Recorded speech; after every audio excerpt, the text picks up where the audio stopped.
एक मज़ेदार आइडिया के साथ आज के साइंस की डेली डोज की शुरुआत करेंगे। ये फ़ोटो देखिए, कुछ अजीब नज़र आए तो बताइएगा। यहाँ पर ओके, सूटकेस ही सूटकेस हैं, सूटकेस ही सूटकेस हैं, पुराने पुराने इतिहास में भी सूटकेसेस रहे हैं, सूटकेसेस रहे हैं। फिर 70s 80s के अंदर में भी सूटकेस रहे हैं, आज की तारीख में भी सूटकेस रहे हैं। लेकिन एक बात बताओ कि फोर्थ मिलेनियम बिफोर क्राइस्ट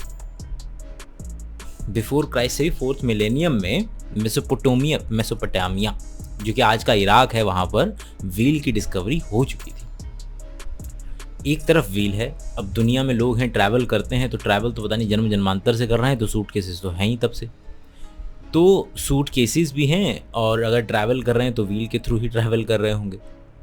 तो कितना दिमाग चाहिए इस दुनिया के अंदर में कि यार कुछ व्हील छोटे छोटे बना करके यार ये सूटकेस पे भी लगा देते हैं, थोड़ा आसान रहेगा।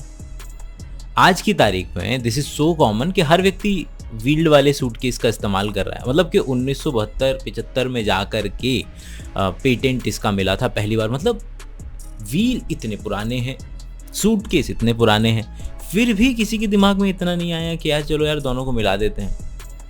और ऐसा इसलिए बिल्कुल पॉसिबल है, यही बात बताने के लिए कि आपको अक्सर लगता होगा यार क्या है, कितनी ही चीज़ें हैं, सब चीज़ तो डिस्कवरी हो चुकी है। आपके सामने एक एग्जांपल है कि 90s में जब आपके पेरेंट्स ट्रैवल करते थे तो नहीं थे शायद, वो अटैची लेकर के जाते थे, और इस तरीके के डब्बे होते थे या कि जिनमें व्हील्स नहीं होता था बेसिकली।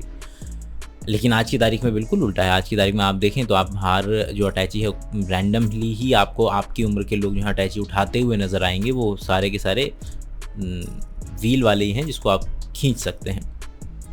तो चीज़ें आपके आसपास हैं ऑब्वियस, लेकिन जैसे ही कोई व्यक्ति उसे कर देता है तो वो इतनी ऑब्वियस लगने लगती हैं। तो इंसान पहली बात तो पर्सनल लेवल पे, एक व्यक्ति के लेवल पे बेवकूफ़ है। कम्युनिटी के लेवल पे इंसान फिर भी समझदार है, वो कभी और डिस्कस करेंगे डिटेल में। बट कितना अजीब है कि यार कितना ऑब्वियस है, तुमसे इतना नहीं सोचा गया, मतलब हमसे ऑब्वियसली।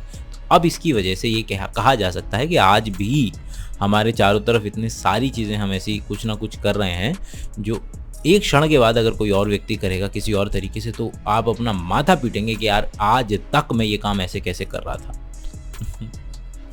आज है 21 अगस्त, और आज गलती से मैंने किसी 11 अगस्त के व्यक्ति का जो है खाका उठा लिया। बट बहरहाल कोई बात नहीं, हमें तो बस बहाना चाहिए होता है कि साइंस की चीज़ों का डिस्कशन कर पाएँ किसी और वजह से। तो ठीक है, तारीख का कोई आज लेना देना नहीं रहेगा इस बात से, लेकिन डिस्कशन चालू करते हैं।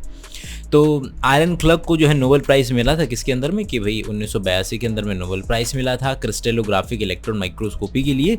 इन्होंने क्या किया था कि भाई न्यूक्लिक एसिड और प्रोटीन के जो कॉम्प्लेक्सेस हैं उनको इल्यूसिडेट करके दिखाया था। क्योंकि इलेक्ट्रॉन जो आपका एक्सरे क्रिस्टलोग्राफी होती है, उससे नॉन लिविंग चीज़ों के क्रिस्टल्स बना करके लोग पहले कर लिया करते थे, लेकिन फिर इलेक्ट्रॉन माइक्रोस्कोपी से ये काम कर पाना इनकी वजह से पॉसिबल हो पाया था। तो आज हम थोड़ा सा डिस्कशन करेंगे कि इसके ऊपर, इलेक्ट्रॉन माइक्रोस्कोपी के ऊपर। भाई दो तरीके की हैं, स्कैनिंग इलेक्ट्रॉन माइक्रोस्कोपी कहा जाता है, और एक कहा जाता है ट्रांसमिशन इलेक्ट्रॉन माइक्रोस्कोपी। ये जो तस्वीर आप देख रहे हैं ये ट्रांसमिशन इलेक्ट्रॉन माइक्रोस्कोपी की है। इसको इस तरीके से समझ लीजिए कि आपने एक सेल ली और सेल के बड़े पतले पतले स्लाइसिस कर दिए, और जो एक स्लाइस बचेगा उस स्लाइस के ऊपर आपने इलेक्ट्रॉन की वर्षा की, और कहीं से इलेक्ट्रॉन रुकेंगे और कहीं से इलेक्ट्रॉन पार करेंगे। तो जहाँ से इलेक्ट्रॉन ज़्यादा पार कर पा रहे हैं वो वाइट एरिया है, जहाँ से इलेक्ट्रॉन पार नहीं कर पा रहे हैं वो जो है ब्लैक एरिया है। और इस तरीके से आपको ट्रांसमिशन इलेक्ट्रॉन माइक्रोस्कोपी मिलती है। बड़ा ही आसान तरीका है, ये बताने का उतना अच्छा नहीं है, लेकिन ठीक है, समझने के लेवल पे 11-12 के लेवल पे बिल्कुल ठीक है। और चूँकि इलेक्ट्रॉन का इस्तेमाल आप जानते हैं कि इसलिए कर रहे हैं, अगर आपने इलेक्ट्रॉन माइक्रोस्कोपी की कलर्ड इमेजेस देखी हैं तो कलर्ड ऊपर से डाला गया है आपकी समझ बूझ के लिए कि थोड़ा सा और अच्छे से समझ पाएँ। बट चूंकि आप इलेक्ट्रॉन का इस्तेमाल कर रहे हैं, लाइट माइक्रोस्कोपी फेल हो गई। लाइट की वेवलेंथ जो थी वो इस तरीके की थी कि हमें उतना रेजोल्यूशन दे ही नहीं पा रही थी। कि हमें क्या करना था कि हमें और भी ज़्यादा रिजोल्यूशन बढ़ाने के लिए वेवलेंथ और नीचे जाना था, तो वो हमें दे रही थी कौन, इलेक्ट्रॉन। तो हमें रिजोल्यूशन बढ़वाने के लिए लाइट को त्याग करके इलेक्ट्रॉन का सहारा लेना पड़ा। तो यहाँ पर कलर्ड इमेजेस नहीं आ सकती। और आपने अक्सर देखा होगा कि इस तरीके की खतरनाक इमेजेस ली जाती हैं, तो ये भी आपका क्या है, स्कैनिंग। ये हो गया हमारा ट्रांसमिशन इलेक्ट्रॉन माइक्रोस्कोप। और इस तरीके की जो इमेजेस हैं जो आपकी एनसीईआरटी में पॉलन ग्रेन की भी दी हुई हैं, ये आपका हो जाएगी किसकी, स्कैनिंग इलेक्ट्रॉन माइक्रोग्राफ की। स्कैनिंग इलेक्ट्रॉन माइक्रोग्राफ जैसे कि नाम से बता रहा है कि उसके अंदर में स्कैन किया जाता है, सरफेस के ऊपर की चीज़ों का जो उतार चढ़ाव है उसको आप समझने की कोशिश करते हैं। तो ये आप देखिए, तो बहुत ही ज़्यादा बड़े लेवल पे हम तो बहुत और छोटी चीज़ों का जो है स्कैनिंग इलेक्ट्रॉन माइक्रोग्राफ जो है निकाल सकते हैं। बट हाँ, और भी ज़्यादा अच्छे तरीके से आपको इनकी चींटी वगैरह की शेप वगैरह देखने का अवसर मिलेगा। और आपको कभी कभी सोचते होंगे आप कि यार इतना ज़्यादा अच्छा कौन सा कैमरा आ गया जो चींटी की सेल्फी लेकर के निकालता है तो वो जो है स्कैनिंग इलेक्ट्रॉन माइक्रोस्कोप से जो है पॉसिबल है। हिंदू के अंदर में कल एक आर्टिकल छपा है जिसको हम थोड़ा सा डिस्कशन कर लेते हैं, जिसके ऊपर में कि भाई देखिए, ऐसा है कि 1960 के दशक में हमारे देश के अंदर में ग्रीन रिवॉल्यूशन आया। उसकी वजह से हमने अपनी यील्ड्स की पैदावार बढ़ाई, लोगों को मरने से बचाया। बहुत ज़्यादा पानी का इस्तेमाल किया गया, बहुत ज़्यादा केमिकल्स का इस्तेमाल किया गया।